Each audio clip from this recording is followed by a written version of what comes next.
did an analysis of percentage of business, so where all of our business coming from referral, book of business, calls, online, all the different lead sources. Yeah. And 30% of our business came from people calling in or emailing in. Hey guys, thanks for tuning in to Matt's channel. I'm gonna hijack it for a minute. I'm gonna have a great discussion here with Steve about follow-up. So as a lot of you know, I've done a lot of big marketing campaigns looking for private real estate, and I think one of my biggest weaknesses was actually follow-up. And unfortunately, that's something I've also observed is one of the biggest weaknesses in this industry. I call a lot of realtors and I talk to a lot of people in this space, and I don't always get calls back. And that to me is something really shocking, because if I'm calling you, that means I've got somebody on the other end of the line that's willing to close and close fast, and typically all cash. So you think I would be someone that they would call back right away, but often I don't even get calls. So I'm wondering what they do differently at the Zahnd team, because I think follow-up is one of their greatest strengths from what I understand. So yeah. How do you do this? How do you manage all your calls, man? I just saw some of your stats. You guys get a lot of opportunities generated. Yeah, it's cool. And it's funny that you say that, and it makes me smile. I guess not for the good reasons, but you know, if you're calling, it doesn't matter. Like they don't know who you are, but like if anyone's calling you and they're calling you about an opportunity, I don't know why people aren't getting back to you. It just blows my mind. Yeah. And like I hear like some stats like it takes like 24, sometimes to 48 plus 72 hours for somebody to return your phone call, if ever. Right. So the way we do that for incoming calls, anyways, if you're calling any one of our numbers, whether it's on a Google search website, for sales sign, bought through sign, or any kind of marketing material, anywhere you see number, it's going to ring every single person in the office all at once. Awesome. So I mean, so we have 5 salespeople plus 2 ISA now, so that's 7 people. As soon as you're calling, every single phone is lighting up at once. So it's going to be very rare that we're going to miss a call. Yeah. And that's the key. It's like it's not about following up in that situation. It's about making sure we pick up the call in the first place, because that's when you're at your highest of 10. Is to right. Like, so you guys are focusing on it right away with the most amount of attention, so that it doesn't just kind of get pushed out to the wayside. Right. Because I mean, if you call and then you leave a message, you could have called maybe 3 other realtors by then. Yeah. And then it's like maybe even within an hour, we just lost the opportunity because we didn't pick up the phone immediately. So it's something we call speed of response, and we want our speed of response to be as lightning quick as possible. So if it's an online lead, we want to be in touch with that person within minutes, not an hour. If it's a phone call, we want to pick up that phone that second, not the next hour, right? How many times have you guys called a realtor or a brokerage and got service within minutes? Drop that in the comments below. Yeah, that'd be cool. Not me. I don't know. I feel like I'm always waiting. It's like the next day they'll answer their page and finally get back to me, and I'm like, geez, these guys, come on. Yeah. But minutes, that's unreal. Yeah, and then when we do get a lead, and like say you call in and you know we get your information, and or we're trying to set an appointment, or we just need to nurture you for a little bit, we built a technology that automatically keeps track of that stuff for you.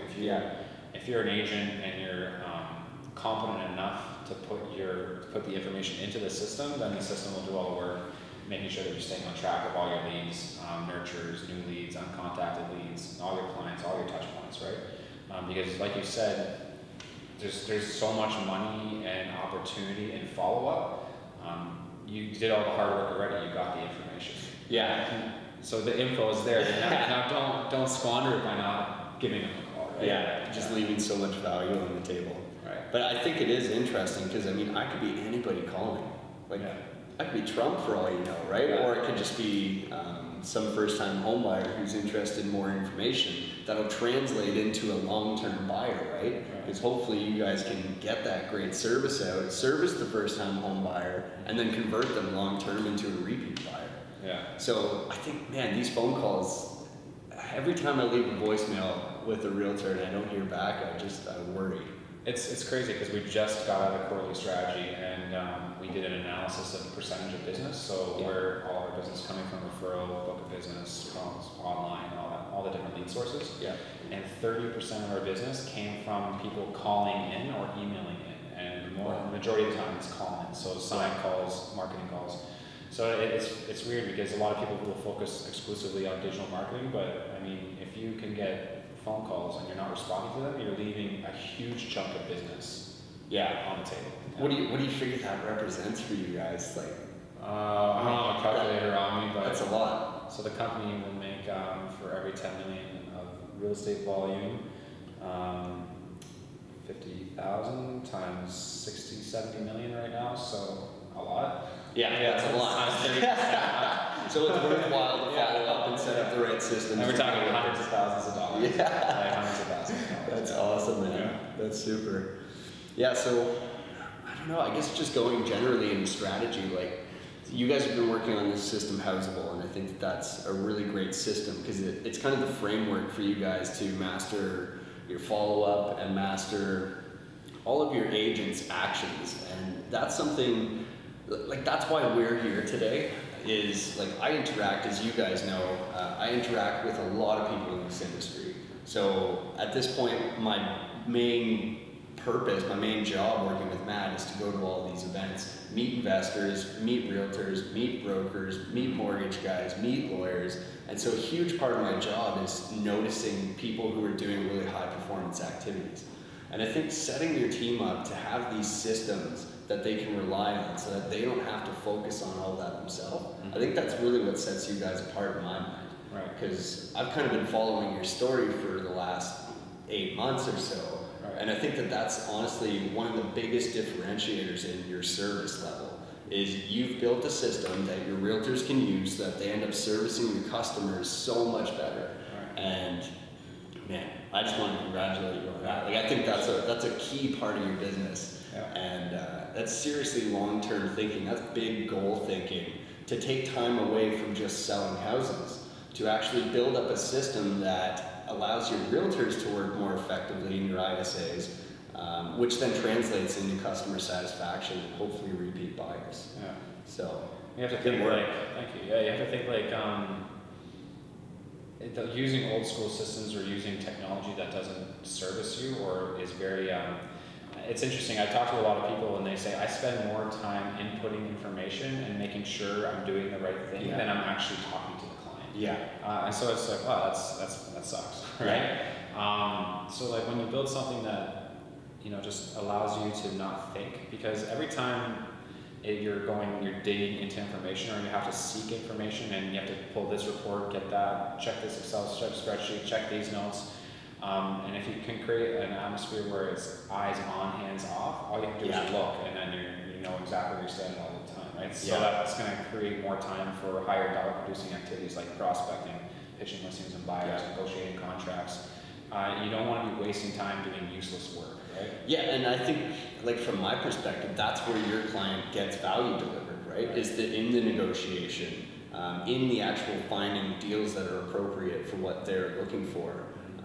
Not just looking up geo, like anybody can do that. Like literally anybody can do that, right?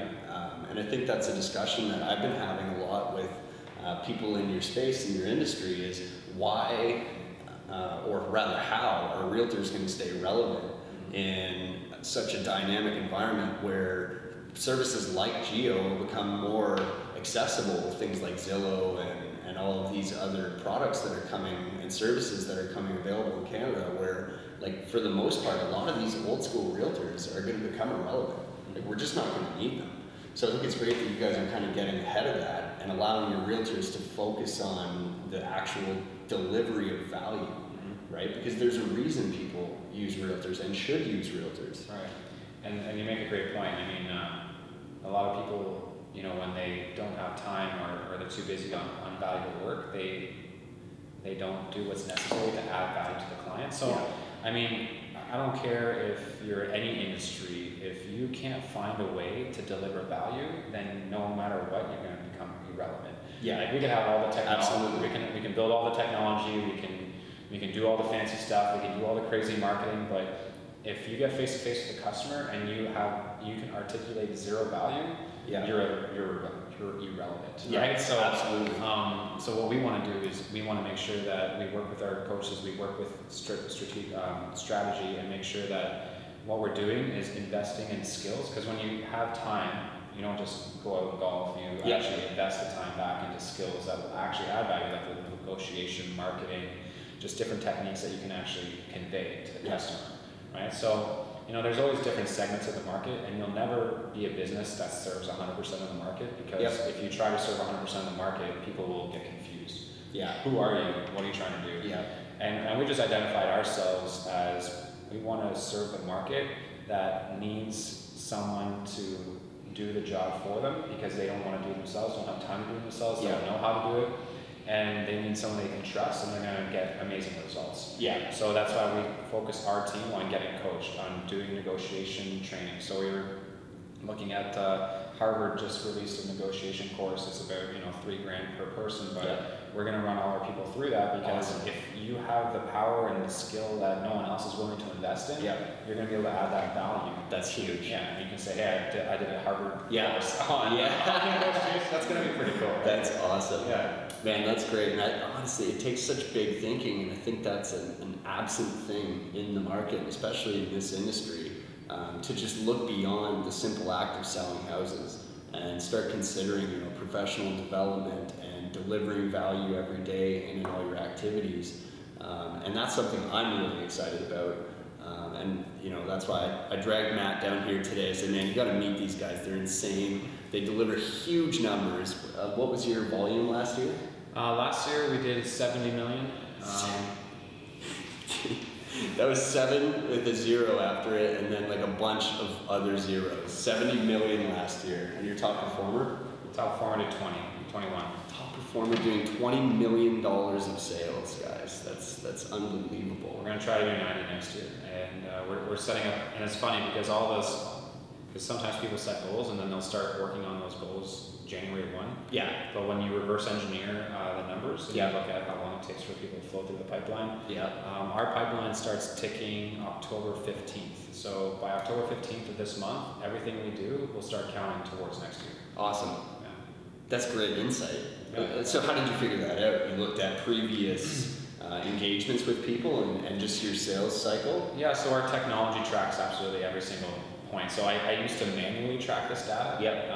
And manually tracking data is very time consuming. Right? So as we're building in the technology, we pinpoint every single time something happens within the pipeline. So we can see the percentage of opportunities that go to the next stage. So you know, so from opportunity generated to connected to appointment set to appointment show to sign to accepted offer to firm. Like those are the different kind of pipeline stages. And then each opportunity only passes through those at a certain percentage rate. So once you understand how much each conversion happens, when you find out how much you want to do, you can reverse engineer and then figure out how much all these numbers have to be to get you that end result. But then on top of that is then how many days does it take from that opportunity generated to your end result. And then now you can say, well, if March 31st is the last day I have to execute 16 million in volume, if I take those days and then reverse engineer them back, I can now pinpoint when I need to start generating opportunities and how many I need to start generating. And then you can really start seeing when you need to hit certain milestones versus just kind of like, you know, I like to do 20 million next year, so, you know, I'm going to try to do 20 million. Like, what is that? What's the plan? Right? So you guys are acting super intentionally. And that's why with more information you can plan more efficiently, right? So then you can start, when you're talking about marketing, you can start cranking the dial and turning back the dial based on your seasonality. Because not 100, like you have 4 quarters in a year, it's not perfectly going to be 25% if I'm doing that, right? It's not going to be 25% per quarter. So our quarters break down, I think it's 18% Q1, 30% Q2, 33% Q3, and then the remainder Q4, right? So that's awesome. Wow, thanks for sharing that with us. I think that's beautiful. If you guys can't hear the intention in this guy's voice, I don't know, you got to get off this channel right now. This guy is absolutely crushing it. They're laying out their goals, they're setting out a path on how to get there, and they're building the systems to back it all up. So I wanted to stop by today so that you guys had the opportunity to see what top producers look like and what they sound like when they're talking about strategy in their business. And I want you to take this opportunity to really look at what you're doing in your business, in your career, and ask yourself if you are living with this level of intention and mastery. Do you know your numbers like he did? Right? Check up. Check yourself. Check up on your follow-up. Make sure you guys are following up. I know we're talking about real estate today, but this counts for you at home, whatever industry you're in. And the same with this strategy level discussion. I mean, be intentional, guys. All I do is go to events at this point. It's just at Tony Robbins and then Keyspire. And before then, I mean, we were at Grant Cardone earlier this year, and the same message is coming out from whether it's Damon John or Sarah Blakely or Jesse Itzler or Grant Cardone, Tony Robbins. Everybody's talking about being intentional, setting yourself up to win, and then following through on those sort of massive actions. So. Don't say it better. That's exactly what you're right. Yeah. So thanks, guys. Thanks for tuning in. I'll pass you guys back to Matt now, but I really do appreciate you tuning in. You can find Steve at Steve Zahnd. You can follow them on the Zahnd team. They're on Facebook, Instagram. We'll put some links below for you guys. And of course, as always, sharing's caring. Give us a share, give us a like, comment below if you have any questions for us, and we'll try to keep pumping out awesome content for you. Talk soon.